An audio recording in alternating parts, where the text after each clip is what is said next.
এই কথাগুলো যখন আমি বলি তখন অনেকেই বলে এগুলোর কিছু সম্ভব না, বাংলাদেশে এসব পরিবর্তন আসবে না, এগুলো হয়তো অলীক স্বপ্ন, বাস্তবে এরকম কখনো হবে না।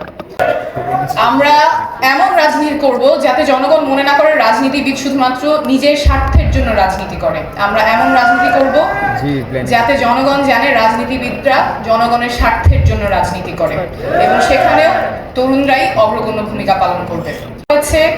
এবং সাইবার বুলি করা হয়েছে, ওনারা কিন্তু মাঠ ছাড়েননি, ওনারা আছেন এবং আমরা থাকবো, আমাদের সাথে আরো অনেকে যুক্ত হবে।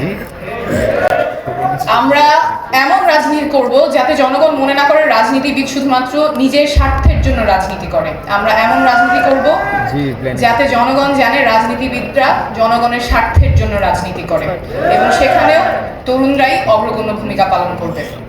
এই কথাগুলো যখন আমি বলি তখন অনেকেই বলে এগুলোর কিছু সম্ভব না, বাংলাদেশে এসব পরিবর্তন আসবে না, এগুলো হয়তো অলীক স্বপ্ন, বাস্তবে এরকম কখনো হবে না।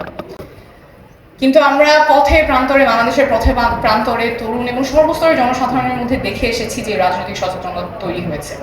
এখনই সময়। আমরা জানি পথ অনেক লম্বা, চ্যালেঞ্জ অনেক, কিন্তু মানুষ যখন জাগে তখন ইতিহাস বদলায়। এবার আমরা ইতিহাস বদলেছি।